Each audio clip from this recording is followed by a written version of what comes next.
आज सारा राज्य में पंचायत राज दिवस पालन होता बेले बरी ब्लॉक कार्यालय परिसर में ब्लॉक प्रशासन पक्षर जातीय पंचायत राज दिवस पालन होसह हिताधिकारी नूतन रेशन कार्ड बंटन वर्चुआल माध्यम पंचायतर विकास को नहीं केन्द्र और राज्य सरकार पक्षर आरंभ होता योजना संपर्क में प्रधानमंत्री और मुख्यमंत्री देशवासी को उद्बोधन देते।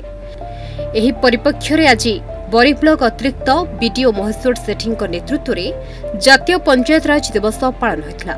आज कार्यक्रम में मुख्य अतिथि भाव बरी अतिरिक्त तहसिलदार कलण मिश्र जोग देथिबा बेले बरी ब्लॉक 29 पंचायत जड़े मात्र सरपंच जोग देथिले।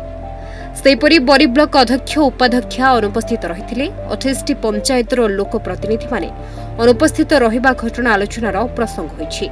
आज कार्यक्रम में प्रशासन पक्षर लक्षाधिक टंका खर्च होता बेले चेयर फांका पड़ा प्रतिनिधि माने न आसवा घटना केउंठी ना केउंठी प्रश्नवाची सृष्टि करिछि। एही अवसर में ब्लॉक प्रशासन पक्षर नूतन रेशन कार्डर शुभारंभ करने सहित हिताधिकारी श्री सेठी कार्ड बंटन करथिले।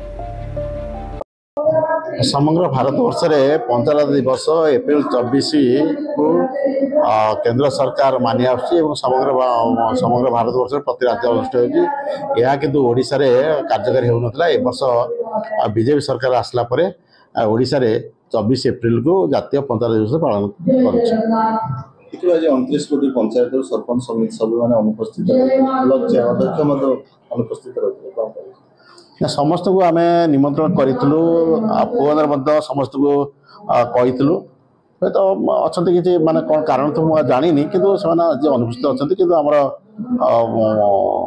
आमर विभिन्न प्रकार कार्यक्रम अच्छी आमर जातीय पंचायत दिवस विभिन्न प्रकार खेल पड़िया पाखर आरंभ करके रेशन कार्ड बंटन कार्यक्रम अच्छी। आज शेष में मुख्यमंत्री रेशन कार्ड बांटिक आम ब्लॉक पाखापाखि 1000 लोक रेशन कार्ड पाइबापी आमर ऑलरेडी अप्रूव हो सारी से आज 30 लोक आम रेशन कार्ड आज बंटन करूँ।